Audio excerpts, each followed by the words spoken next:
Hi guys, this is KP. Today I'm going to be showcasing all the features that we have put in since last time. So this is going to be the release version 0.3.0 and I'm just going to be going off the list here on all the things that we did in regards to Hedera token service features. So I have documentation site open here. So we basically implemented all of these things defined here. So I'm going to be going through them one by one. So let's see. Actually, let me open up my GitHub because that has a more accurate list. I already closed this issue, so let me see labels. Oh, that's not what I wanted.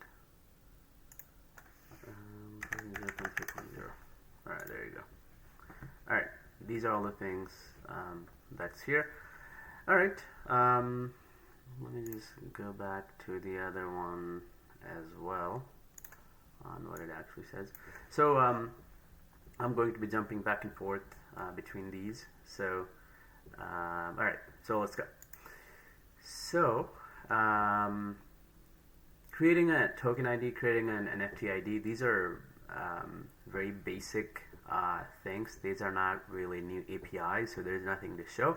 But the the way that token IDs are created and the way that NFT IDs are created, it's automatically integrated as part of the snap whenever we deal with different tokens or different NFTs. So these are already baked in.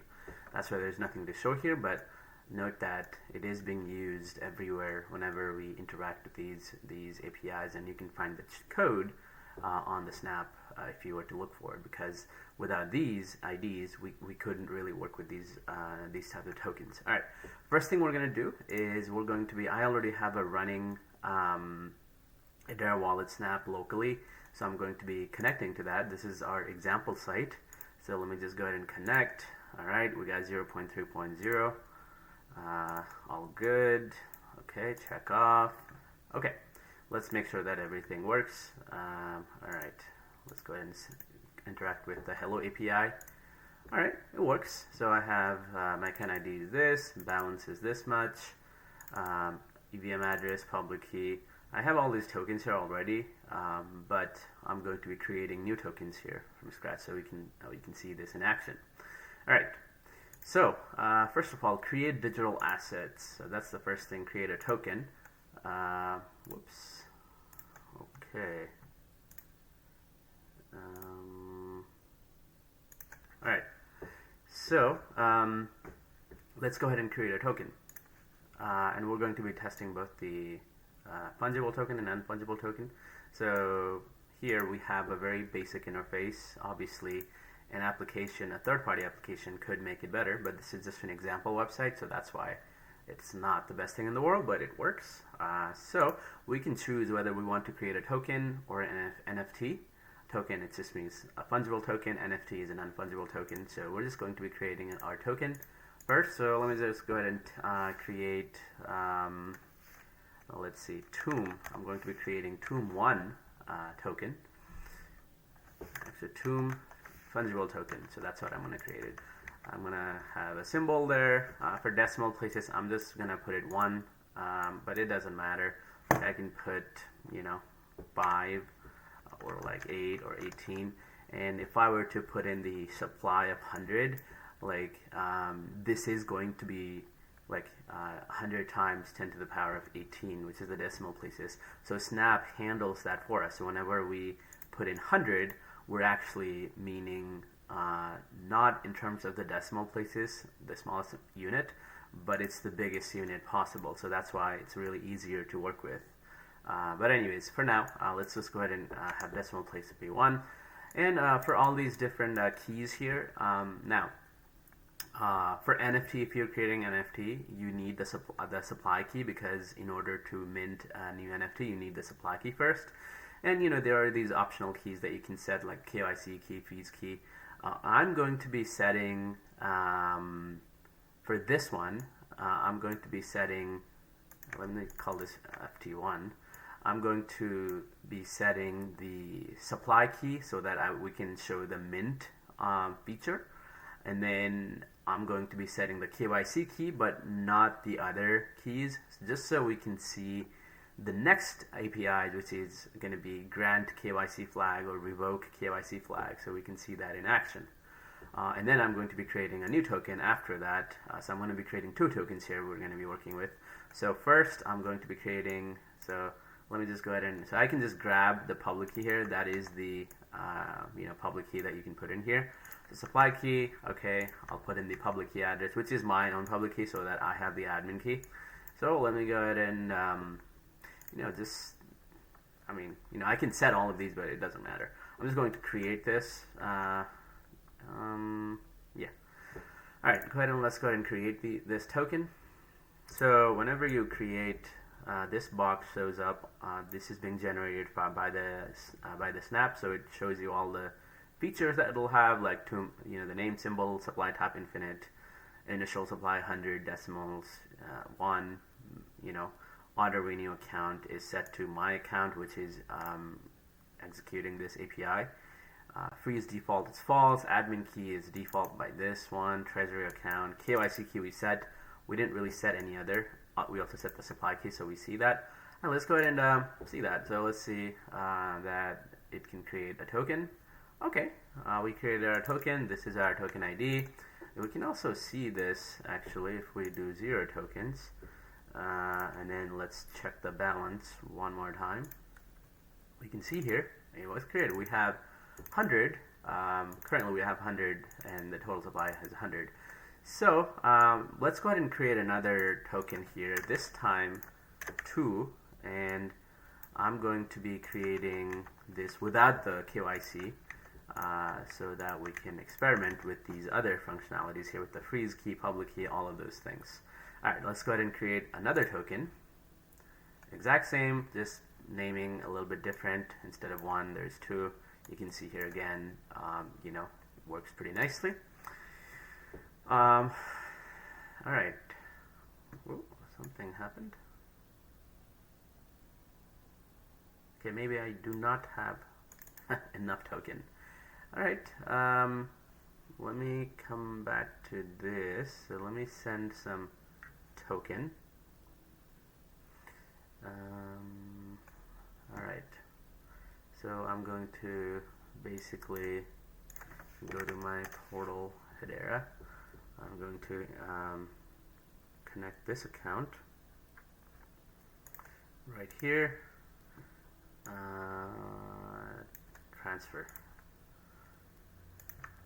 Okay. Account ID is this one. Oops. H bar. I'm going to be sending, I don't know, 500 H bar. I'm going to copy the private key. It doesn't matter which private key we copy here, hex or dir encoded. Alright, what this is doing is we showed this in our previous demo, but it's basically trying to connect to this account, which is our test account, and then it's going to be sending a transfer to this account of 500 H bar. So we're connecting to the external account, this one, not the default one, and then we're sending H bar, 500 H bar to this account, which is our current account that we are working with, just so we can have some H bar in there. Alright, so first, because I have not imported this account before, it asked me to enter the private key. Let's go ahead and do that. And then 500 H bar looks good. Alright, so we should have a lot of H bar now. There you go. We have 500 H bar. Now let's go ahead and create our token again. Alright, just go through this process. Great, we got our token. And if you were to check out the balance again, it's going to show both of these, TOOM F2, FT1, FT2. Alright, we're going to be using these in a little bit. Now let's go ahead and showcase the NFT, Toom NFT. And I'm not gonna have any of these here other than the supply key. Remember that if you don't put the supply key, like there's nothing you can do there. You can't really mint any NFTs, so you need to put in the supply key. Now, if you don't put in the supply key, but for the NFT, it's gonna complain. It's gonna say invalid create token params passed. Supply key must be a string. It must be passed. So let's go ahead and pass this in. So there are some checks in place to make sure that you don't go through with that action. And by the way, all these functionalities here, supply type, max supply, we only see those here, but you can set those too as part of the parameters. So all of that can be set, including the custom fees, by the way. Those are all the parameters. We didn't set it here, but you can pass those in while creating the token. All right, let's go ahead and create the token. All right, that is our NFT. So now let's go ahead and do it one more time. We can see here that for the NFT, we couldn't put in the initial supply because, where is it? Can't see it.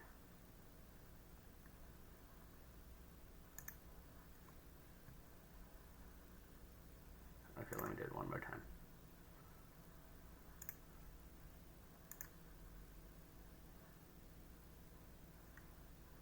Okay, I don't see it here. Maybe it's not showing all the items here, so let me just go ahead and open our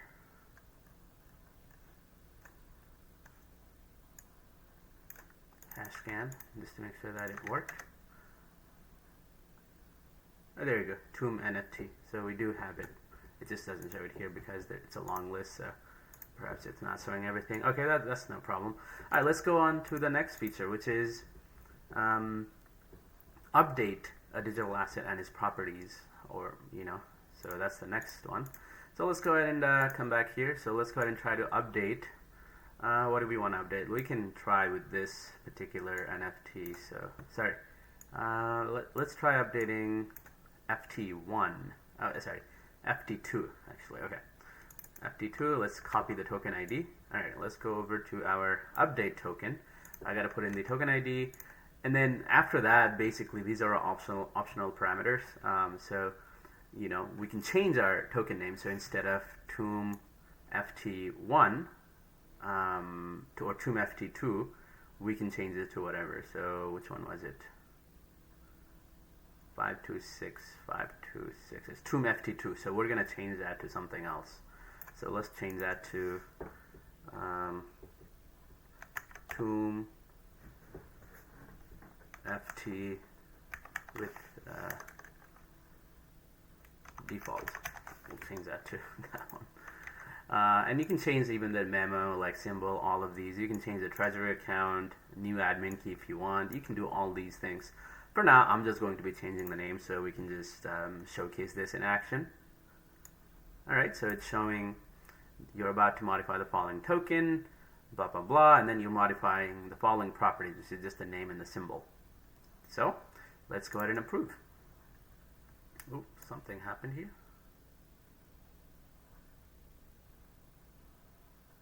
Okay, let me try that again. All right, let's try that again. Looks like I was having some issues. All right, let's go ahead and try to change this token ID with a new name and a new symbol. So let's go ahead and do that. All right. We are going to get this. Okay, we're going to change the name and the symbol. Let's go ahead and approve. Happening. There you go. All right. Now, if I were to check that again, F2 should now say Toom default, whatever, Toom FT default. Great. All right. So our update feature is working. Now let's move on to the transfer. So remember that in order to transfer a token, the receiver account must first, associate that token. So before we do that, let's actually move on to associate and disassociate tokens from an account feature first, which is right here. All right, so I'm going to be moving over to my second account here, but first I need to copy my token ID. So let me jump over to my second account and then go over to my associate token interface and then associate. So we're basically associating the receiver account first. Okay, token number 1, are you sure you want to associate? Looks good. Let's go ahead and associate that. Great. Now let's move on over to our first account. So association works. Now let's go ahead and transfer some tokens. I have 100 tokens here. Tomb default right here. 100 tokens. I'm going to be sending like 10 tokens to the other account, which is totally forgot the account ID. So let me just go ahead and grab the account ID first. All right, this is the account ID. So let me go over to account 1. All right, let's go ahead and transfer. So I'm going to be transferring to this account, my second account, some token, and the token ID is default. So right now I have 0. This is for my second account. Let's go ahead and send some token. So let's go ahead and send, let's go ahead and send, I don't know, 5 tokens actually. So, all right, let's go ahead and send 5 tokens there. And then it's going to ask me to confirm, okay, are you sure you want to execute the following transaction? Token, asset name, to this second account, 5 to default. So remember that we are auto-converting the decimal places ourselves, so you don't need to worry about putting in the smallest unit possible here. Rather, you can just put in the biggest unit, so which in this case is 5. So it's easier to work with as a developer. All right, let's go ahead and approve. All right, it was sent, so let's go ahead and go over to our second account and then check to see whether that was correct. There you go. We got 5 Tomb default tokens on our second account. So we got transfer, transfer works, associate works. Now let's go ahead and try to disassociate this token so that we can no longer send it. So let me just go ahead and disassociate this on the same account. Okay, Tomb default, approve.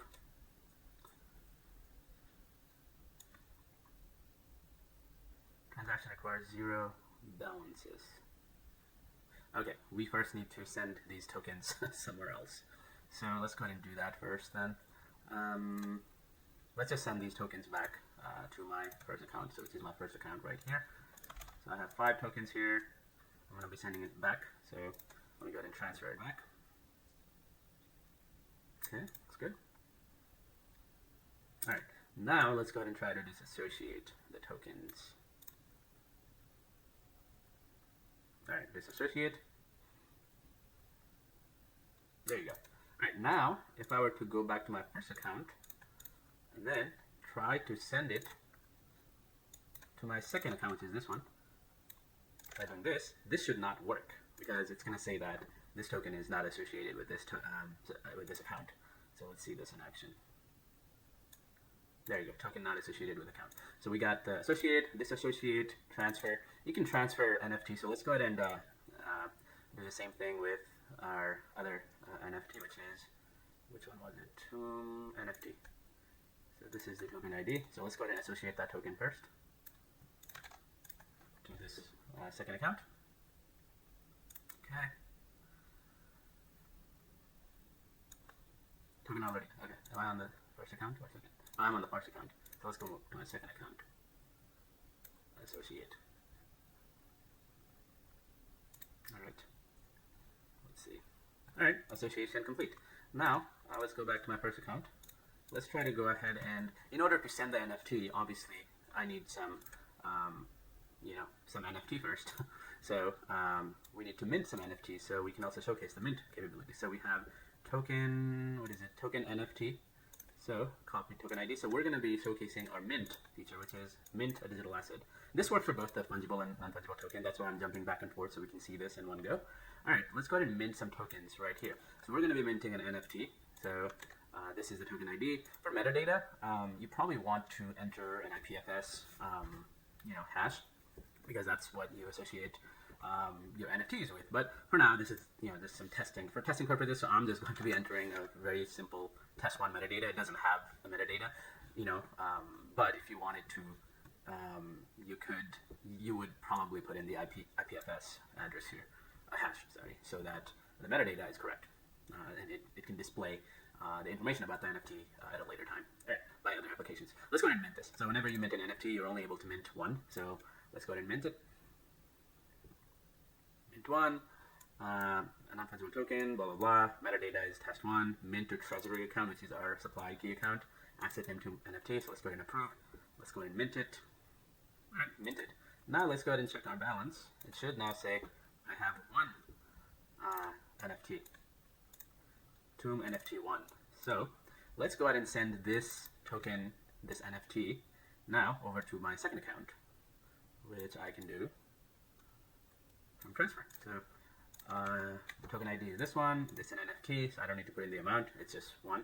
By the way, for NFT, I'll show this to you. But you see here we have serial numbers because an NFT ID is a collection. So there's no way to send a collection to someone else. You're going to have to send individual NFTs. So depending on whatever the serial number is, for asset ID, you want to put it in the format as like this, /1. If you don't put this in, it's going to complain. So we're going to see that in action too. This is our second account. So let's go over to our first account, which I think we're already here. All right, let's go ahead and try to transfer this, and we are going to get an error because we did not put it in the correct format, the asset ID. So let's go ahead and see that. There you go. Invalid parameters passed. It should be in the format token ID / serial number. Our serial number that we have is 1. So let's go ahead and do 1. All right, let's go ahead and transfer that. Okay, looks good. Make sure you want to execute the following transaction: NFT serial number 1, blah blah blah. Let's go ahead and approve. All right, it was successful. Now, let's go over to this account and then see our balance for that NFT. To see if we have it. Toom NFT. This is our second account. We just got it. So this looks pretty good. Okay, so we got the mint, we got the transfer NFT. These are working. Now let's go ahead and try to burn the NFT. Now let's see this. I will probably encounter an error, but maybe not. We'll see. So I'm going to go ahead and hop on over to my, well, actually I'm on my second account. This second account does not, is not the owner of the NFT collection. So let's go ahead and try to burn this NFT. Right here, NFT. Where is it? This one right here. Burn NFT. You gotta do that. Serial number 1.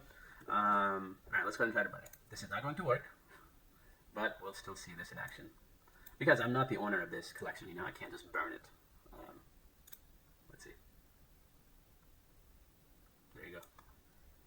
Invalid signature because I do not have access because it's basically checking against the supply key. So let's go ahead and go to account 1. But then account 1, I can't just burn it because I don't have that that NFT with me. So let's go ahead and transfer back that NFT, which is, let's see, to this address, to our first account. So let's go ahead and transfer this. Okay, looks good. Let's go ahead and transfer it. Okay, transferred. Alright, now let's go ahead and try to switch over to our account 1, and then let's try to burn that NFT. Alright. Alright, burn, blah blah, looks good, approve. There you go, burnt. Now if I were to check the balance, I should probably have 0 NFT, 0 to NFT, because this was burned right now. If you see here, account ID shows 0, deleted true, because we just burned it. Alright, let's move on. So we got that. Okay, now let's just continue over to delete a token. So we can actually try this with this same token, this NFT. Again, like I said, this, all these features works with both NFT, and regular fungible tokens. So even if I may be using NFT or fungible token for my demo, it should work with everything. All right, let's go ahead and try to delete this token. So this is the token ID for NFT. Let's try to delete it. I have the supply key, so I should have access to this. Are you sure you want to disassociate? Okay. Did I press something else? Let me see. All right, let's go ahead and try to execute this again. Delete token. So let's go ahead and do that. All right, are you sure you want to delete the following token? Let's go ahead and click yes. There you go. All right, now if we were to look here, this token is deleted. So looks like that worked. All right, that's how you can delete the token. All right, let's go ahead and we showed mint, we showed burn, get digital assets balance. We have been seeing that, so nothing to show here. And then get digital asset info. Again, we have been seeing that, so there's nothing to do there. Okay, now let's go over to freeze and unfreeze an account. So, all right, so let's try this with Toom FT1. Well, Toom FT2 actually. Toom default. All right, let's go ahead and send this token over to our second account first, so that we can freeze the other account. So, what was our?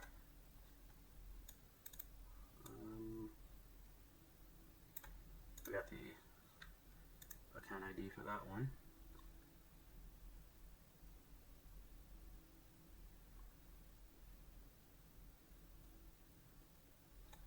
You know what? I'm just trying to get the. Never mind. Okay, let me just go over to my second account and then get the account ID. All right. Account ID is this. All right. Let's go to my first account and then send the token default right here.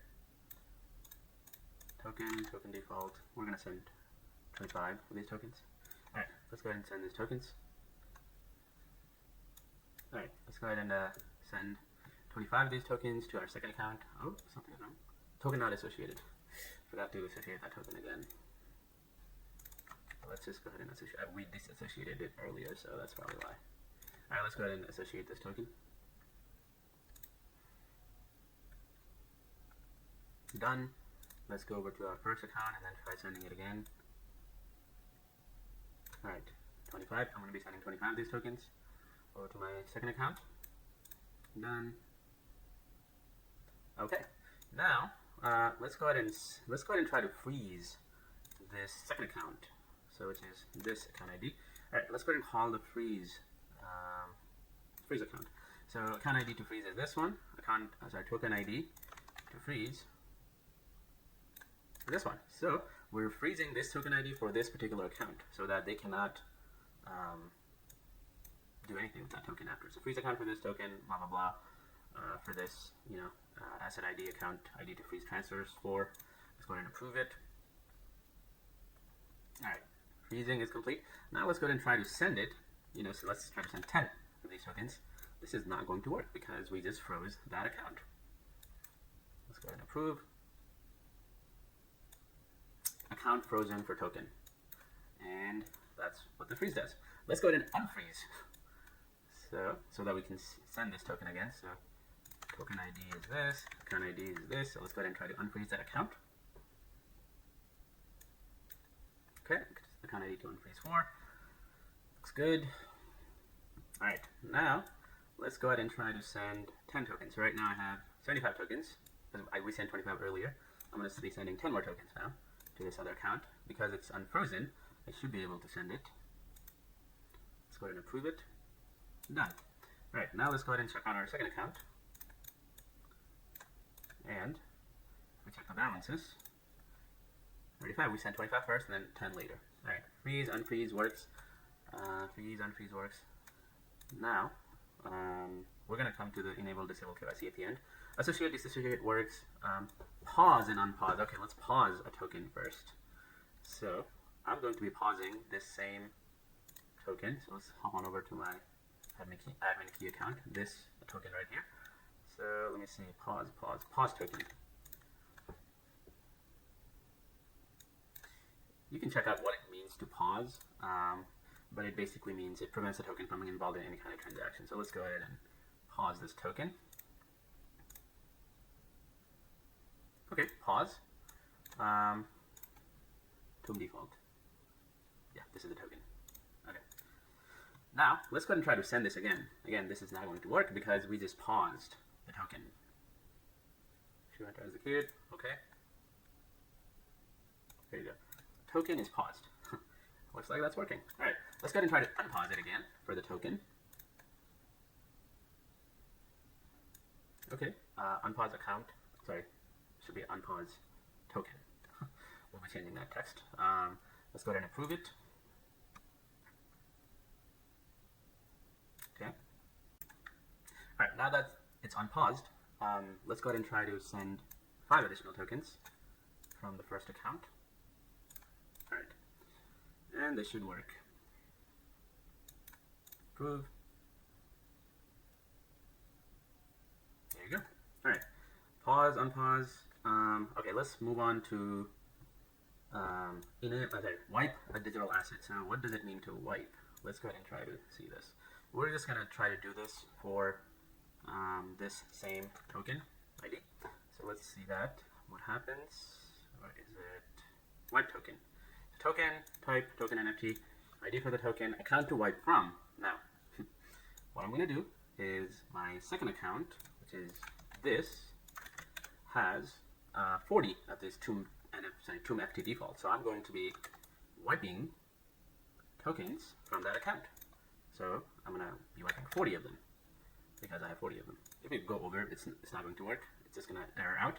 But I'm just going to remove 40 tokens from the other account. Now remember that this is an account. This is my second account. I'm on my first account with the wipe key set because I was the one. The first account was the one that created this account, so I can do this. It only works because the wipe key was set during the token creation. If the wipe key was not set, I would not be able to do this. So that's very important to know. Same thing for all these other functions that we showed. All right, let's go ahead and try to wipe this. All right, you're about to wipe a fungible token with the following details: asset ID, account to wipe from, amount to wipe 40, blah, blah, blah. Let's go ahead and wipe it. All right, now let's go ahead and refresh this. Tomb default 0. We totally wiped 40 tokens from this second account, so that's working. Great. Now let's go ahead and move on to the this one last milestone: enable and disable KYC account flag. Remember that we created 2 fungible tokens in the beginning, Tomb default and then Tomb FT1. FT1 was the one with the KYC key. If we were to try to grant KYC flag to a token that does not have a KYC flag, then it's going to error out. So that's why I had to create like 2 different tokens. And if I had the KYC flag set on any token, I could not really transfer that to any other account unless that account was granted KYC flag. So this is why I separated this so that we can show this in action. All right, let's go ahead and go to use this token right here. So let's go ahead and actually, yeah, let's go ahead and try to associate our second account with this token first. So, okay, second account, Tomb FT1. Okay, associate done. Now, technically, if the KYC flag was not set during the account creation, I should now be able to send like some amount of tokens. So right now I have what?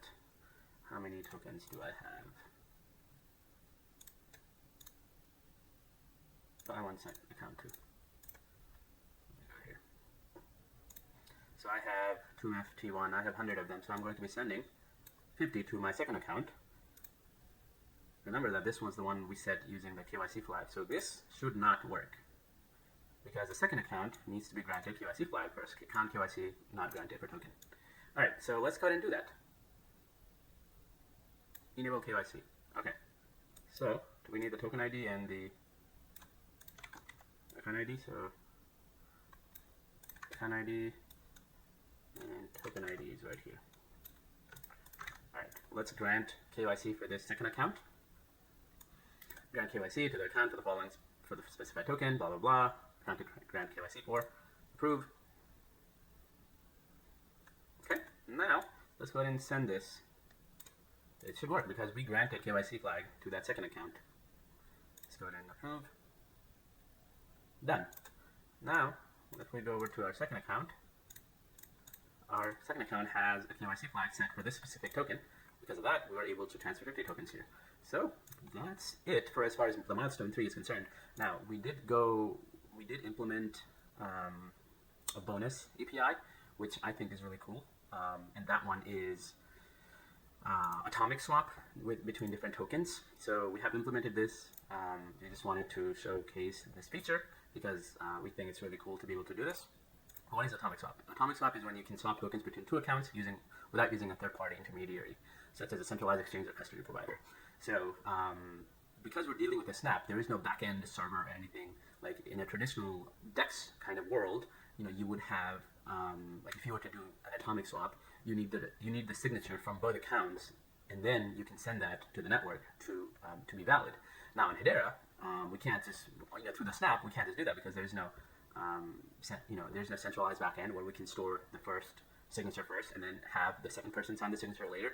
Like that's not going to work. So then we had to come up with a new way. So what we did was we actually went over to the schedule transaction. So what we do is we're going to see this in action. But what happens is if like I could basically try to swap one H bar, let's say, that I have with from the first account with maybe 25 of the tokens that the second account has. So the second account will be sending me 25 tokens of my choosing, and then I will be sending them 1 HBAR. So in order to do that, what we do is there's two APIs. So the first one is creating the actual atomic swap. So that one has all the parameters. Person A deducts 1 HBAR from its account. Person B deducts 25 tokens from their account, and then when both of those signatures are in, then the transaction gets executed. So in order to do that, we are basically creating a transaction and then scheduling that transaction, sending it to the ledger. The way that scheduled transaction works on Hedera is you can send a transaction to the ledger to be scheduled for future. So whenever it receives another signature, within like 2 minutes, which is the default, but we can set that expiration time of the scheduled transaction to be 30 minutes. So that within that 30 minutes, if the second party, signs the transaction, then the transaction is complete. So we utilize the scheduled transaction. So the first thing that happens is with the initiate swap API, the transaction is sent to the ledger using a scheduled transaction. So nothing gets executed because it needs the signature from 2 parties. And then second account then uses the schedule ID that they get from the person 1, and then sign that scheduled transaction. And then once that's sent to the network, it then has both the signature from person 1, person 2. Then the atomic swap transaction is complete. So after that, 1 HBAR is taken out from my account, and then 25 tokens, whatever, is taken out from the second account. So that's how the atomic swap works. So we wanted to implement this really cool feature because I think it's really useful for applications to be able to do this. So let's show that in action. So first of all, this is my second account, by the way. So let's do this. So I have ToomFT. Okay, let's do something unique. So let's try to do this with NFT so that we can also see this in action with the non-fungible token. So we're gonna use this token. Actually, let me see what tokens I have here. Well, okay, let's see. Okay, let's just do it with this token here, ToomFT1. So we are going to go. We're going to be swapping this token. So let's go over to our first account. So first account has how many of these tokens? First account has 50 of these tokens. So what I'm going to do is I'm going to send 1 HBAR from my account over to my second account, and I want the second account to send 25 of ToomFT1 token back to me. So that's the atomic swap. So in order to trigger that, there's 2 APIs again. First one is the create swap request. So token ID is this. I want them to send me 25 tokens. I'm going to be sending 1 HBAR, and I need the address for that other party, which is this, which is my account ID for the second. Again, you can put in the EVM address here or the account ID. It really doesn't matter because the Snap handles that. Anyway, so what happens is I am going to be sending 1 HBAR to this account, and this account will need to send 25 tokens from this for this token, this ToomFT1. So let's go ahead and create that swap request so we can see this in action. All right, initiate atomic swap. So here you go. So swap number 1. So we only have 1 swap here, but we could actually, from an application, we could have multiple swap. It could even be like I could try to trigger an atomic swap with 2 people at once in a single transaction. So like if I wanted Alice to give me 25 tokens for 1 HBAR, I create that request. And then another one, maybe I want 50 tokens from Bob, but I only want to send them 2 HBAR from my account. And then those are 2 different atomic swap. So in that way, in order for that transaction to be complete, all 3 parties need to sign that transaction because it's part of the same transaction, and all the parties need to sign it within 30 minutes because it's a scheduled transaction. So in this way, you can actually create a whole chain of swaps, atomic swaps between multiple people, with token or NFT or whatever. Now, this feature does not work if you were to try to swap 1 HBAR with 5 HBAR. It's not going to work with the same type of same type of token, but it should work if it's a different token. All right, let's go ahead and do this. So swap requester is this, which is our first account. I'm going to be sending 1 HBAR to this account, and then the responder, which is the second party, I want this account to be sending me 25 of ToomFT1 token to this address, which is my first account. So it's a very simple atomic swap transaction. So let's go ahead and approve. All right, schedule, transaction, all of that is done. So we can grab this so that we can see this on the ledger. Okay, schedule, create. So we created the schedule transaction. We have the schedule ID right here. Payout account is this, which is our first account.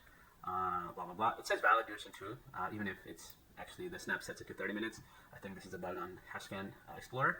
But anyways, so we grabbed the schedule ID. Now let's see this actually. So I'm still on my first account. If I were to try to complete this swap, because these are schedule ID from right here, this is not going to work because I need, like the snap requires the second person, whoever is part of the transaction, to be signing this transaction rather than me just signing it twice. And so it says no new valid signatures. Now if I were to go over to my fifth account, not my second account is the one that needs to be sending me that token, but I go to his fifth account and try to do it from there, it's also not going to work because it's it's not part of the scheduled transaction, and the SDK doesn't accept that. So it's going to have the same issue here, right here, no valid signatures. Now, let's see. Let's go to our second account. Okay, we still have 50 tokens. So once I submit, or once I sign this transaction and complete this swap, 25 of the tokens should be taken off from my account, and I should be getting 1 HTS because that's what the transaction was about. So let's go ahead and complete this swap. Okay, atomic swap, schedule transaction ID, blah, blah, blah. Approve. Okay, success. Now, let's go ahead and see our updated balance. This should be 25. There you go, 25, and I got 1 more HTS. Now if I go to see the first account, and then check the balance there, I have 51. Let's see.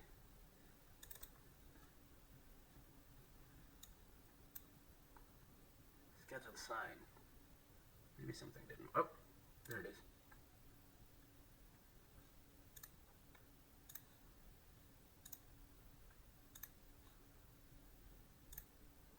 Okay, this is a different one.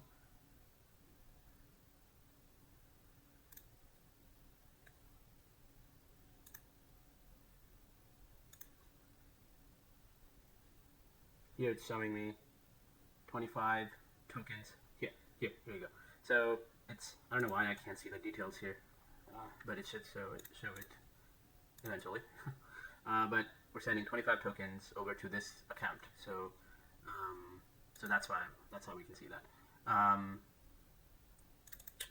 Remember that we had 50 tokens here before, so now we have 75 tokens. So looks like that is correct.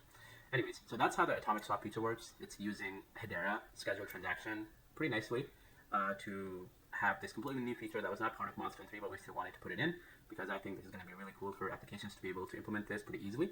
But anyways, that's all for this. Hope you enjoyed it. Have a good day.